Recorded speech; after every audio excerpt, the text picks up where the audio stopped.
Assalamualaikum warahmatullahi wabarakatuh. Shalom, Om Swastiastu, Namo Buddhaya, salam kebajikan, dan salam Pancasila. Selamat pagi Mbak Sinta dan teman-teman sekalian. Perkenalkan, nama saya Clara Ratu Kandela dengan NPM 60222-125. Di kesempatan kali ini saya akan menjelaskan 3 alat tes, yaitu tes Warteg, tes Desperate Fables, dan juga Draw a Man. Tes Warteg awalnya dikembangkan oleh 2 orang tokoh bernama F. Kruger dan F. Sander pada tahun 1930-an pada University of Leipzig di Jerman. Didasarkan pada psikologi Gestalt, yaitu teori yang mempelajari bahwa kepribadian individu terbentuk dari pengalaman atau pengalaman subjek yang membentuk suatu struktur kepribadian. Nah, teknik yang digunakan adalah fantasize test, di mana para tester mengerjakan atau melengkapi gambar-gambar yang belum lengkap. Lalu dilanjutkan oleh Dr. Erik Warteg, lalu dinamakan dengan Warteg-Zeissen Test atau WZT dengan interpretasi yang dilakukan secara kualitatif. Selanjutnya disempurnakan lagi oleh G. Marian Kinget dengan interpretasi secara kuantitatif.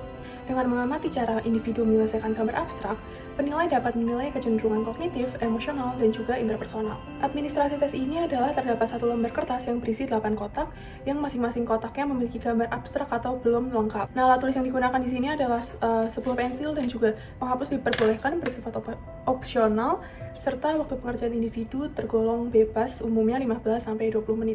Selamat pagi saudara, saya Clara yang akan memimpin jalannya tes hari ini. Saudara dipersilakan untuk terlebih dahulu mengisi data diri, baik nama, usia, dan lain sebagainya di kertas yang sudah disediakan dan di tempat yang telah disediakan. Di sini kalau kita menggunakan alat tulis pensil dan juga penghapus, dan di hadapan saudara telah tersedia kertas yang berisi 8 kotak, dan saudara diperkenankan untuk mengisi kotak-kotak tersebut, melengkapi gambar-gambar dari yang sudah ada, namun saudara tidak diperkenankan untuk menghapus atau menutupi gambar yang sudah ada. Setelah saudara menyelesaikan 1 kotak, saudara dipersilakan untuk menuliskan nomor sesuai dengan urutan saudara menggambar di kotak yang mana terlebih dahulu. Jika sudah selesai semua, tolong saudara tuliskan gambar apa, keterangan dari gambar-gambar yang telah saudara buat di bawah kotak yang telah disediakan. Setelah mengurutkan dan memberi judul, saudara diperkenankan untuk memberikan tanda plus bagi gambar yang paling saudara suka, sementara tanda minus bagi gambar yang paling saudara tidak suka. Kemudian, saudara diperkenankan untuk menulis huruf M pada gambar yang paling saudara anggap mudah dan huruf S pada gambar yang paling saudara anggap susah. Sudah selesai, tolong beritahukan saya. Terima kasih. Di sini saya sudah memegang 1 lembar tes Warteg yang sudah saya lengkapi, mulai dari gambarnya, judulnya, urutannya, yang mana paling saya suka, paling tidak suka, yang mana paling susah, dan yang mana yang paling sulit. Nah, saya berhasil menggambar ini semua, namun mungkin yang kurang adalah di kotak nomor 7 karena saya gagal untuk menggabungkan semua titik-titik yang di sini. Namun, secara garis besar saya bisa melihat bahwa saya menggambar cukup banyak pada aspek keindahan, di mana saya menggambar buket bunga di sini, saya juga menggambar sekutum bunga mawar, dan juga saya menggambar seekor kucing yang bulunya panjang. Saya juga menggambar suatu rumah salju atau iglo. Nah, di sini saya bisa interpretasikan bahwa dari hasil ini saya merupakan orang yang hangat, kreatif, dan juga menghargai keindahan. Tes Desperate Fable ini dikembangkan oleh 2 orang tokoh juga, yaitu Louis Das, yaitu seorang psikiater anak, dan juga Louis Desperate yang pertama kali memperkenalkan tes ini pada sekitar tahun 1941. Nah, pada awalnya untuk mengeksplorasi konflik emosional, kekuatan, dan fantasi anak-anak, khususnya anak-anak yang berusia 6-12 tahun dengan cara lebih natural dan tidak mengancam. Tes ini berbasis pada asumsi bahwa cara anak menyelesaikan cerita atau fabel yang tidak lengkap mencerminkan bagaimana konflik batin, kecemasan, pertahanan diri, dan juga kebutuhan emosionalnya. Tes ini mengungkap aspek-aspek kepribadian anak yang mungkin tidak muncul melalui wawancara atau kuesioner biasa yang mengidentifikasi masalah emosional, ketidakmatangan, atau ketegangan psikologis. Untuk pengadministrasiannya, tes ini berupa fabel atau cerita pendek yang tidak lengkap. Biasanya anak diminta untuk menyelesaikan cerita tersebut. Fabel-fabel ini berisi tokoh-tokoh binatang dengan konflik tertentu. Misalnya, jika ingin melihat bagaimana cara anak menghadapi atau bagaimana konflik anak terhadap kehilangan, bisa menceritakan misalnya suatu cerita anak bebek yang kehilangan induknya. Waktu pengerjaannya sendiri adalah sekitar 30-45 menit, tapi tergantung juga pada bagaimana anak menjawab pertanyaan-pertanyaan atau menjawab cerita-cerita yang belum lengkap tersebut. Halo, selamat pagi. Perkenalkan, nama aku Clara. Aku di sini yang akan memandu sesi pada hari ini. Nah, di sini aku udah punya cerita tentang hewan-hewan lucu atau cerita fabel, tapi ceritanya belum lengkap. Jadi aku di sini mau minta bantuan kamu untuk melengkapi cerita ini. Aku bacain dulu ya ceritanya. Jadi ada seorang anak bebek berjalan dengan induknya.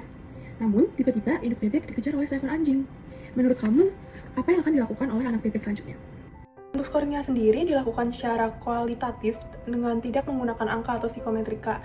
Nah, di sini yang dinilai ada respon anak yang dianalisis berdasarkan tema-tema terkait seperti kecemasan, ketakutan, ketidakamanan, pengabaian, mekanisme pertahanan diri, hubungan dengan figur orang tua atau figur otoritas, kematangan emosi, kemampuan memecahkan masalah, serta konflik internal misalnya antara keinginan dan juga larangannya. Untuk penginterpretasiannya sendiri dilakukan dengan membaca respon lengkap anak dari awal hingga akhir, dibaca ulang, lalu diidentifikasi pola tema dominan, apakah banyak muncul kecemasan, apakah agresi, apakah penolakan, apakah ketergantungan. Selanjutnya mencatat mekanisme pertahanan diri yang digunakan oleh anak, apakah cenderung menyelesaikan masalah dengan menyerang, melarikan diri, menangis, ataupun meminta pertolongan.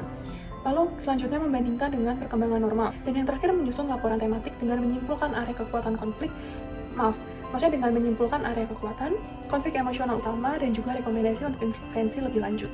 Pada awalnya, Draw a Man dikembangkan oleh suatu tokoh pada tahun 1949 bernama Makeover Good Enough, yang menyusun prinsip interpretasi produk melalui grafis atau disebut dengan Draw a Person atau Draw a Man untuk menangkap kepribadian. Kemudian, pada tahun 1963, tokoh bernama Harris merevisi DAM dengan sistem scoring yang lebih detail dan standar yang lebih luas. Selanjutnya, pada tahun 1988, Nick Leary juga merevisi karya Good Enough dan Harris dengan sistem scoring kuantitatif modern untuk mengukur perkembangan kognitif anak usia 5-17 tahun, termasuk kriteria untuk mendeteksi gangguan emosional. Nah, pengembangan lain dilakukan oleh Kopitz, serta Michelle, Trent, dan MacArthur yang memanfaatkan metode ini untuk screening psikopatologi, disfungsi neuropsikologi, dan juga mental retardation. Tujuan dari tes ini sendiri adalah untuk mengukur tingkat perkembangan intelektual berdasarkan kompleksitas dan detail dalam menggambar, atau gambaran tentang self-concept dan persepsi diri mereka masing-masing, dan memberikan wawasan tentang bagaimana mereka melihat mereka sendiri dan bagaimana memandang dunia di lingkungan sekitar mereka. Nah, administrasi tesnya sendiri adalah disediakan satu lembar kertas HVS berukuran A4 kosong, dengan pensil penghapus diperbolehkan, ruangan dalam keadaan yang tenang, dan permukaan meja yang rata. Selamat pagi, perkenalkan saya Clara yang akan memandu sesi pada pagi hari ini.